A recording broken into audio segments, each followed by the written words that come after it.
Good morning and welcome to Ion New Hampshire. My name is Marga, and for the month of May, we've been focusing on mental health awareness because it's Mental Health Awareness Month.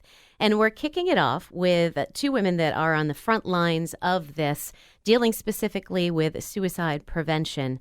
And their names are Kari Sanborn, the Director of Emergency Services, and Jessica LaChance, the Director of the Mobile Crisis Response Team at the Mental Health Center of Greater Manchester. Thank you. I love it when you say it rather than me. Thank you both for joining me. Thank you for having us. Let's talk a little bit about what you do, and how. Well, first of all, how you came to create the Mobile Crisis Response Team. Sure. So I've been actually with the Mental Health Center of Greater Manchester for over 20 years. My focus has always been community mental health. And in the last 6 years, been part of the Mobile Crisis Response Team. And it is new for New Hampshire and new for Manchester because we never had a mobile crisis. 7-8 years ago, it didn't exist here. So we are one of three in the state, along with Concord and Nashua, and soon to be across the state in the coming year. The statewide mobile crisis will be coming into effect, which will spread mobile crisis out throughout the state. So I'm very excited to be a part of it. Kari and I actually started this team 6 years ago, really as a response to people not receiving support community-wide and more going to the emergency room, being in the hospital. And so the focus of mobile crisis is really to help people where they're at with the hope of being able to resolve their crisis and work on a safety plan outside of the hospital. I think that is so crucial too. I know in speaking with law enforcement specifically, their training didn't cover enough of what they needed when they were put into situations where there were either victims or children affected or someone having any sort of mental health breakdown. And they were constantly feeling like, we should do more. We need to do more. And I think, that has probably contributed to, because you've said you've worked very closely with them now on this. And I think it's a great relief to them as well to have you as a part of it, because this is what you do all the time. Absolutely. And I think it all comes down to training. And we know that the more people know about mental health and mental illness and people in psychiatric crisis, the better we can help them in any situation. The Mental Health Center has been a part of the training of the Manchester Police Department for several years now. We provide the crisis intervention training, which is a 40-hour certification for our officers to really help them with having the tools they need when they're working with somebody who may be experiencing a psychiatric crisis. And it really has had a positive impact in our community. The governor in the last year has instituted better training at the academy for police officers and law enforcement. And I'm sure that you think that this is a good idea. Oh, absolutely. It's evidence-based. We know it works. And we know our police departments are very grateful to have that type of training. And for statewide, that's fantastic. Now, for Manchester specifically, we've been kind of ahead of the curve. I know Chief Al Aldenberg is very proud of that, as was Chief Carlo Capano, in bringing all of this to the officers, and probably worked very closely with you. Yes, we know that a lot of the calls that are received in Manchester involve people who are experiencing this type of crisis. And so we very early on knew that we would need to partner with the police departments in providing this work in the community. So, and we actually have a certified police officer who is certified in crisis intervention 7 nights a week with the mobile crisis team. And so we're able to really be on the front lines with the police departments in providing that much needed support to people in that time. Kari, tell me a little bit about what you do as the Director of Emergency Services, because it sounds obvious, but I'm sure that there's a wider picture of of that. Yes, it is. And so while the Mobile Crisis Response Team is focused on people that are in the community and trying to prevent them from being in the hospital, the Emergency Services Team is a group of clinicians who are then available when someone does enter the emergency room. So we work out of both Catholic Medical Center and Elliott Hospital in the emergency rooms and provide that mental health crisis assessment to anyone who enters the ERs who may need that. What kind of training do you need for something like that? I imagine in crisis is a little bit different than ongoing treatment. It is. It is. And so the assessment is the same that we're providing in the community through mobile crisis. It's just somebody who at that point may need an inpatient level of care. And so our clinicians all have a master's degree in some type of counseling. They're licensed clinicians by the Board of Mental Health in the state of New Hampshire. And all of the clinicians have extra training in suicide prevention, crisis management, and crisis stabilization. What have you seen during the pandemic versus before? Are you seeing more of a need in the community as people are coming in? We are, and I think one of the things that's been helpful with the mental health center is we never shut our doors. And so our 24-hour teams have been there in the community and in the emergency rooms. And while we do have some telehealth, our 24-hour teams are out there and seeing people. We've seen an increase in people who've never had mental health treatment before, an increase in depression, an increase in suicidal ideation for people who are isolated, not able to go to work, not able to have the distractions that they normally have in their everyday lives. And so we've definitely seen an increase in the number of adults who've never sought services, and kids aren't able to be at school. So those numbers have also risen. Jessica, do you feel the same about this? For the you said you described to me before that you're in the community. Is this the same sort of picture for you as well? It is, and we know that one of the biggest protective factors for people in terms of suicide is having that connectivity and that connection to people. And so one of the things, as we all know through the pandemic that has really suffered is our connectivity to people. And as Kari said, although telehealth is a great way to connect to treatment and is something that has been very effective for a lot of people, there are people who isolate, and there are people who really need that face-to-face connection. They need to be connected to resources in the community. During the pandemic, some of those resources were very limited or non-existent. And so part of what the mobile crisis team was really experiencing was not only helping people through, the immediate psychiatric crisis they were experiencing, but also helping them to connect in a world that it was really tough to connect. Yeah, you couldn't touch. And you hear that through so many kids. You also hear it for older adults as well who weren't mobile and unable to get out. Yeah, absolutely. And the fear, I think there's a lot of fear of people, can we go into an emergency room? And so, I think one of the things that both Kari and I have seen is that people are not necessarily looking to go out to get treatment proactively. It's like anything else. People, may not have gone to the doctor as frequently during the pandemic because nobody wants to be in a doctor's office or an emergency room when there are maybe people who are experiencing COVID. So those proactive and protective things may not have been there as they were pre-pandemic. So we want to, try to reach people before they are in a crisis. And some of that proactive work we have to actually seek out because people are afraid. That's a challenge. It's an incredible challenge. And I think, too, we're happy that you have things like telehealth to help you accomplish that. But I'm sure that was still a challenge in itself, too, a screen. You're seeing the person, but... It has been. And a lot of people didn't want to leave their house, like Jessica had said in the beginning. And so we could provide those telehealth appointments, whether video or on the phone.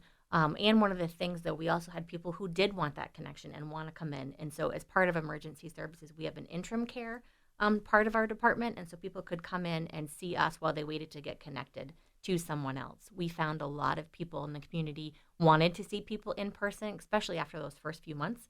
And a lot of private practitioners and other offices weren't open. And so emergency services and interim care were a place people could come in and see a clinician face-to-face or a nurse practitioner and talk about medications. You mentioned earlier, Kari, suicide ideation. Can you explain what that is? Yeah, and so I think one of the things that we want to make sure is that people aren't afraid to ask the question. So if you notice somebody who is having an increase in depression or isolation or maybe irritable and aren't doing the things that they normally would do, it's okay to ask that question. You can ask them, how are you feeling? By asking someone if they're having thoughts about dying or wishing that they weren't alive doesn't put the thought in their head. It actually works towards that prevention and helping them then hopefully get the help that they need. What happens when someone reaches out to you and they're concerned about someone else? How do you train them or help them to start those conversations? I think the first thing that we try to do is really validate that, this and be very grateful for that person to reach out. It's hard to talk about a family member, to talk about a friend, a coworker, and have that concern and make that decision to pick up the phone or to talk with somebody about it. And so one of the things that we try to do when people call our mobile crisis line, in fact, I've talked with family members just this week about this, is really helping to reassure them that, they're doing the right thing, that this is something that they do need to ask the question. And we go through some of the warning signs. We go through some of the options that a family member may have if they are really concerned about their loved one, and really try to reassure them that they can make a difference, that there are things that they can do to help. I'm going to ask you for that number in just a moment. We'll give our listeners just a moment if they want to grab a pen. For Mental Health Awareness Month, we're going to be focusing today on suicide prevention. In the coming weeks, we'll also talk about substance abuse, stigma, COVID isolation for kids and seniors, as well as how veterans and first responders are dealing with mental health awareness. One of the things that we're really trying to break down is stigma. And I think you just brought that up, Jessica, how the conversations need to be had. And we're getting better at it, but we still have work to do. Absolutely. And we are getting much better at it. The more we talk about it, the more it becomes part of our language in terms of, we talk about, medical emergencies. We talk about how much we've talked about COVID and preventing and how we can prevent different things from happening in terms of our medical well-being. The more we talk about our mental health well-being and the things that we can do proactively and to prevent a mental health crisis is no different. And I think the more people realize that when we talk about suicide, we are talking about a medical emergency. We are talking about someone who may need immediate intervention, and know that there is help out there and you can talk about it. And it's more prevalent, I think, than people realize once they do start talking about it. Let's give them that number for the mobile crisis. So you can reach the Mobile Crisis Response Team 24 hours a day, 7 days a week at 1-800-688-3544. And give that number one more time for people writing it down. It's 1-800-688-3544. Thank you. Some of the services that you're doing, or that I shouldn't say services, the things that you're seeing in emergency services, Kari, do you follow once someone is evaluated, do you follow them through from start to their treatment? Is that part of what you do? And so some people that we see in emergency services come to us from mobile crisis. And so one of the things in our acute care services at the mental health center we're really proud of is we can see somebody in the community and then follow them through the inpatient stay and then see them when they get out to provide that ongoing support. We have a warm handoff from the mobile crisis team to the emergency services clinician, and then from those inpatient units back to emergency services so people can get treatment when they get out as well. Do you ever have people worry about payment, worry that they can't afford to get assistance or help with their mental health?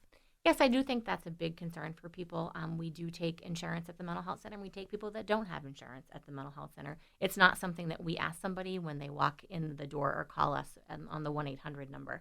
We can collect that information and discuss payment if needed, and though it's not our first thing that we're concerned about. I think that's important for people to realize, too, because it's just one more factor that could prevent someone from reaching out. It should never be. Exactly. And if people are concerned, we can always help them get connected to benefits if that's something that they're looking for. And another important thing, too, there is money out there to help people. Yes. We're talking with Kari Sanborn, the Director of Emergency Services, and Jessica LaChance, the Director of the Mobile Crisis Response Team for the Mental Health Center of Greater Manchester, in light of Mental Health Awareness Month, which we're kicking off for this month of May, talking about suicide prevention and the important work that both of these women do as part of the Mobile Crisis Response Team. Now, again, you said, Jessica, this was formed about 6 years ago. In those 6 years, how have you seen this evolve? Oh, goodness. Well, I'm sure you've met some challenges yes, adapted. I think one of the biggest takeaways over the last 6 years is the partnerships that we have developed in the community, and the fact that it does take a lot of people coming together to help somebody in crisis, whether that be our emergency response teams like the Manchester Police Departments. We also work with towns around Manchester as well. So I don't want to neglect that we work with all of the police departments around Manchester. Our EMTs, our community partners in the community who provide much needed services. We've done a lot of work with our homeless population. Folks who are experiencing homelessness has been a really big topic over the last year, particularly. And so making those connections and really helping to create a safety net for people out in the community over the last 6 years, that has become very strong. And it's something that, we wouldn't have imagined, I think, 6 years ago that we'd be able to go into a school, for example, and meet with a student who was in crisis, and that they have the choice to have somebody come and talk with them versus being sent home or going to the emergency room. All of these things really have taken time to build trust with the community and our community partners. So we're glad to be where we are today. Let me circle back to homelessness for a moment, and both of you can probably answer this.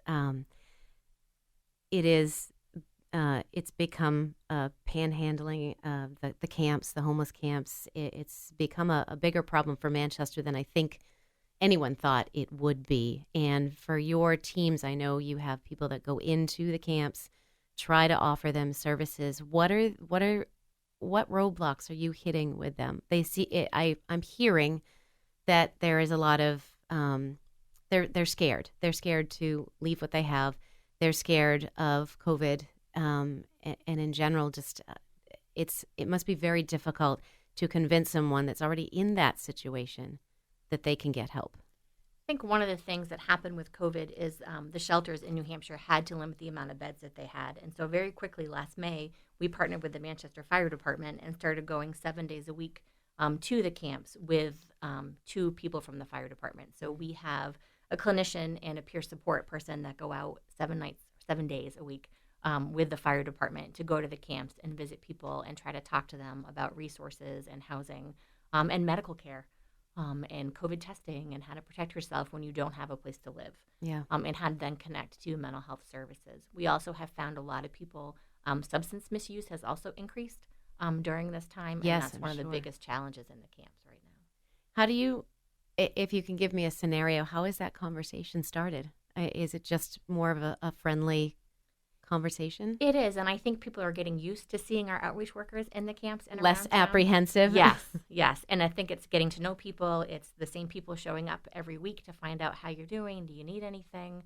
Can we help you? Are you ready now to maybe look for services? Are you ready to look for housing? Housing first is always what we would like for people. I'm sure. And at the same time, the housing is not available. There's not a lot of affordable housing at all in this area. I think also with our folks who are experiencing homelessness in our community, the understanding that it's a very complex issue, and we have a lot of folks out there who have experienced a lot of trauma. And so a lot of the work that we do with engagement and really helping people to sort of trust, the help that is offered to them is really recognizing that we have folks who have experienced a lot of trauma in their life. And so, we hear a lot of people talk about the homeless problem in New Hampshire and how we need to fix it and people need to be accepting help. It's not that easy. And I think a lot of it is the work that is done every day to engage people who are really experiencing this very traumatic situation. I think that's a very good point. And I think that people, when they see the homeless encampments, they want them gone because it's considered an eyesore. But I think they're forgetting that I don't think any one of those people, when you talk to them, said, I have chosen this path for myself. This is what I thought, this is where I thought I would be in 10 years, like a business interview. This is, if it were easy, we would have this problem solved. I think you just hit the nail on the head. That's absolutely. And we've increased our efforts. In this last year, we had 2 homeless outreach workers at the mental health center, and we've now increased that to 7. Wow. That's good. And still doesn't seem enough. It's not. They're busy every day. And like I said, they are going out 7 days a week, even without the fire department. Yes. How is now? We've spoken about law enforcement, but you've had a huge partnership with Manchester Fire, especially under Chief Goonan. Yes. Before he retired. So that this when Safe Station was brought to the forefront, that must have been a good a good start for us. It was. I think Safe Station gave us, back in my mobile crisis days, that connection to the fire department, and that's kind of how we started with the fire department, was through Safe Station. they would call the mobile crisis team if they had someone that was experiencing a mental health crisis. Through that, it built that partnership, and now with our homeless outreach program, it's grown that even more. Now, I think firefighters they need just as much mental health training as our law enforcement too. We've had 2 recent suicides in the fire department for Manchester, and that's something we need to prevent as well. It is, and we've worked with them to try to develop the same type of training that we've done with the police department, and that's in process. We also, about a year and a half ago, did 8 sessions at the fire department of mental health education and training to help them realize what was available to people that they were seeing in the community, because the fire department also is coming across people oftentimes even before the police are that may be having a mental health crisis. Right, and they have to deal with that as well. They do, and so letting them know what was available to them. They didn't have to manage that on their own. They could call Mobile Crisis, they could call the Mental Health Center, they could call our homeless outreach program, and we would meet those people wherever they were at and offer that support. There's an incredible amount of stress and responsibility on law enforcement, on fire, and on your shoulders, too. Are you supporting each other as well? I'm sure you have your own sessions. Yes, Mobile crisis, you're on the front line. So I'm going to turn this around and say, are you all taking care of yourselves too? I think that has to be primary. You have to have your own oxygen before you can help somebody else. Mm-hmm. So the way we do that is, we try to use a lot of humor, where we can. We do very heavy work. And being able to talk with each other, to support each other, we are really trying to recruit, the mental health field in general in this state is having a crisis of its own in terms of staffing. Yes. And so being able to, really try to bring new faces on board and have, keep that energy going. We are constantly, looking for people who want to do internships with us, people who want to get into the mental health field to work with us. So I think, that's a big part of it, and also the ability to really just talk with each other and make sure that when we've had these tough calls, we've had a pretty rough week this week, for example. Mm-hmm. We've responded to multiple suicides in the community. So we know that, this time of year is a particularly rough one for people. And so being able to have that self-care is very important. Let's give that number out one more time for the Mobile Crisis Response Team. So if anyone needs it, they have it. Is 1-800-688-3544. We have just about a minute left, ladies. If you could leave on one thought for people for mental health awareness and suicide prevention for this month of May, what would it be? I think for me it would be hope and knowing that there is so much available out there, and all we need is somebody to speak up and be the voice for someone else, or make that call for yourself and know that there's help. Kari?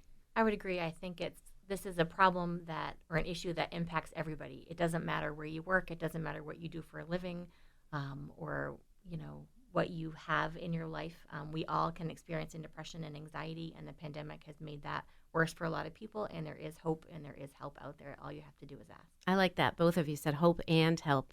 And I think that's important. And I also think the fact that you highlighted that it doesn't matter what your circumstances are, how old you are, male or female, mental health is with everybody, and you should have a health checkup. And if you have a health crisis, then you have people to call. Exactly. We're here 24 hours a day, 7 days a week. Kari Sanborn, the Director of Emergency Services, and Jessica LaChance, the Director of the Mobile Crisis Response Team from the Mental Health Center of Greater Manchester. Thank you again for the work that you do. And thank you for bringing some light to this topic for mental health awareness for the month of May. Thank you for having us. Thank you. And I hope everyone else has a great day. Thanks for listening.